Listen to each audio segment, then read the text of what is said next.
आदरणीय पालकमंत्री संजय राठोड, भाऊ, मी आर्थिकरित्या खचलो असून आता ताण सहन करण्याची क्षमता शिल्लक राहिलेली नाही। सावकारांच्या व बँकांच्या कर्जामुळे पूर्ण खचलो आहे।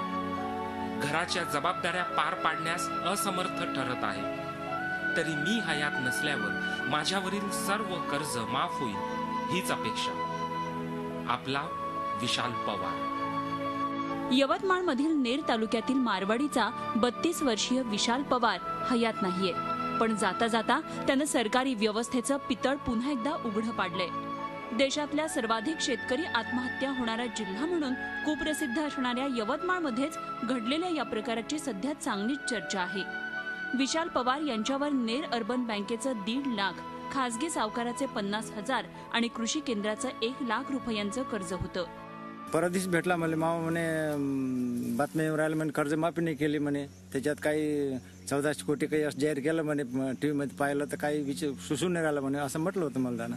घरचा करता मोठा होता आणि कुटुंबाचा सगळा भार याच्या खांद्यावर होता आणि हा भार झेलत असताना जो कर्जाचा डोंगर याच्या खांद्यावर उभा राहिला तो डोंगर पेलवण्याची मानसिक जबाबदारी नापिकीमुळे या शेतकऱ्याकडे राहिली नाही। विशालकडे 7 एकर स्वतःची आणि 7 एकर कसण्यासाठी घेतलेली अशी 14 एकर शेती होती। मात्र निसर्गाच्या अवकृपेमुळे शेतातील सोयाबीन आणि तुरीचं उभं पीक करपलं।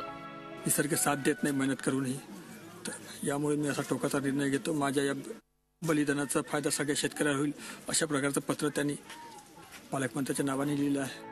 आत्महत्या रोखण्यासाठी सरकारने केलेल्या सगळ्या योजना यवतमाळमध्ये जोमानं राबवण्याचा दावा होतो, पण विशाल पवार सारखा शेतकऱ्याची आत्महत्या नापिकी कर्जबाजारीपणा यांचं सत्य पुन्हा पुन्हा अधोरेखित करतो। किमान यानंतर तरी सरकारचे डोळे उघडतील आणि योग्य पावलं उचलली जातील अशी आशा करूया। श्रीकांत राऊतसह bureau report Zee media, Yavatmal.